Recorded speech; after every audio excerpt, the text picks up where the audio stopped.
Dear students, मैं Suresh Chandra Gupta, assistant professor political science, government college Karauli. आज हम भारतीय संसद के गठन से संबंधित टॉपिक पर चर्चा करते हैं।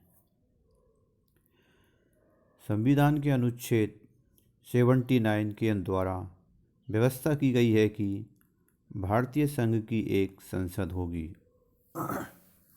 जो राष्ट्रपति तथा 2 सदनों से मिलकर बनी होगी, जिनके नाम क्रमशः राज्यसभा तथा लोकसभा होंगे।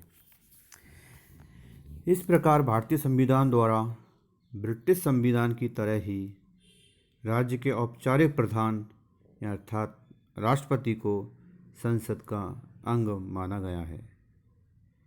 1919 और 1935 के भारतीय शासन अधिनियम में द्विसदनात्मक व्यवस्थापिका की स्थापना की गई थी और वर्तमान समय में संघात्मक विधानों में द्विसदनात्मक व्यवस्थापिका की स्थापना की जाती है। अतः इनसे प्रेरणा लेते हुए भारतीय संविधान में भी संघीय क्षेत्र में एक द्विसदनात्मक व्यवस्थापिका की स्थापना करता है, जिसका उच्च सदन राज्यसभा है, जिसमें राज्यों के प्रतिनिधि होते हैं, तथा निम्न सदन लोकसभा है, जिसमें जनता द्वारा प्रत्यक्ष रूप से निर्वाचित प्रतिनिधि होते हैं। यानी कि जो भारतीय संसद है उसके 2 सदन हैं, उच्च सभा, राज्यसभा और लोकसभा। इसके उच्च सदन को राज्यसभा कहा जाता है तथा इसके निम्न सदन को लोकसभा कहा जाता है। अब हम संसद के एक अंग राज्यसभा के बारे में चर्चा करते हैं। राज्यसभा अर्थात काउंसिल ऑफ स्टेट्स।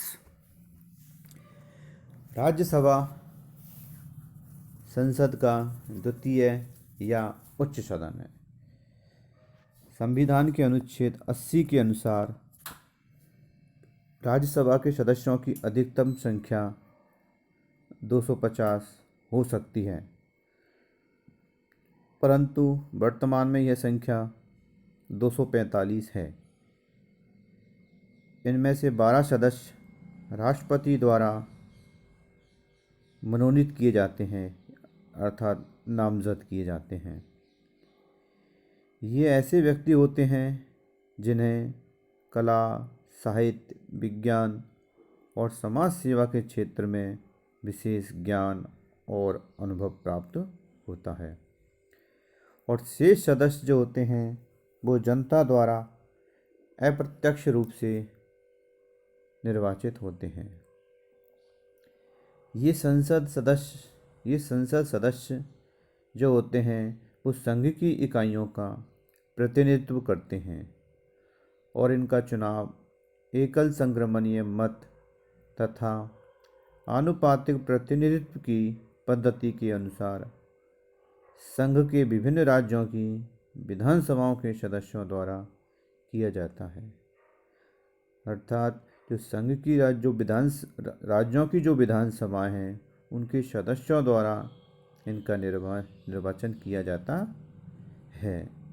जिन क्षेत्रों में विधानसभाएं नहीं होती हैं वहाँ पर राज्यसभा के सदस्यों के चुनाव के लिए एक विशेष निर्वाचक मंडल गठित किए जाते हैं।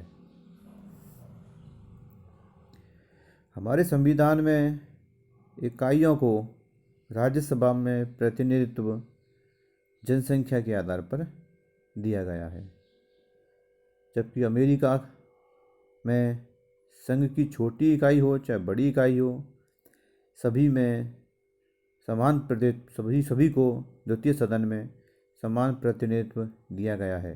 जबकि हमारे संविधान में यानी भारतीय संविधान में जो राज्यसभा में प्रतिनिधित्व दिया गया है वो जनसंख्या के आधार पर दिया गया है। अब आता है राज्यसभा सदस्यों की योग्यताएं। राज्यसभा की सदस्यता के लिए बनने के लिए व्यक्ति में निम्न योग्यताएं होना आवश्यक है।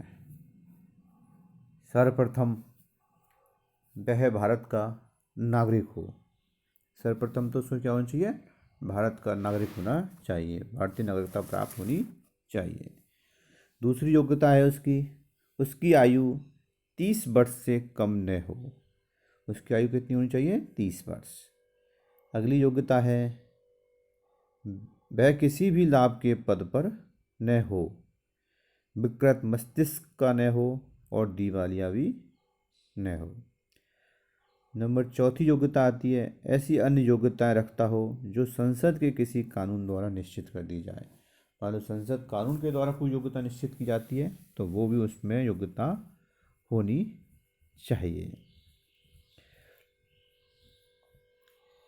अनुच्छेद 102 के अनुसार संघ अथवा राज्यों के मंत्री पद लाभ के पद नहीं समझे गए हैं तथा यदि कभी प्रश्न यह उठता है कि संसद के किसी सदन का कोई सदस्य उपर्युक्त योग्यताएं रखता है अथवा नहीं तो यह प्रश्न निर्णय के लिए राष्ट्रपति को सौंपा जाएगा तथा राष्ट्रपति निर्वाचन आयोग की राय के आधार पर जो निर्णय देगा वह निर्णय ही अंतिम और स्वीकार्य होता है।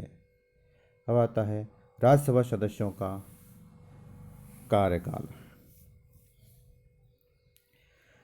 राज्यसभा एक स्थायी सदन होता है। स्थायी सदन का मतलब है कि यह सदन कभी भी भंग नहीं होता है और इसके सदस्यों का कार्यकाल 6 वर्ष होता है। इसे स्थायी सदन इसलिए भी माना गया है कि इसकी अवधि के पूर्व राष्ट्रपति इसे भंग नहीं कर सकते हैं और पूरी राज्यसभा का चुनाव जो है कभी भी एक साथ नहीं होता है। राज्यसभा के सदस्यों का कार्यकाल 6 वर्ष होता है परंतु उनमें से 1/3 सदस्य यानी जितने सदस्य हैं उसका 1/3 सदस्य प्रति 2 वर्ष पश्चात सेवानिवृत्त हो जाते हैं यानी अपने पद से हट जाते हैं और नवीन 1/3 सदस्य जो हैं पद को ग्रहण करते हैं। तो ये हुआ राज्यसभा सदस्यों का कार्यकाल कितना होता है? 6 वर्ष होता है और यह एक स्थायी सदन है और प्रति 2 वर्ष पश्चात 1/3 सदस्य क्या होते हैं? सेवानिवृत्त हो जाते हैं। अब आता है राज्यसभा के पदाधिकारी कौन कौन होते हैं।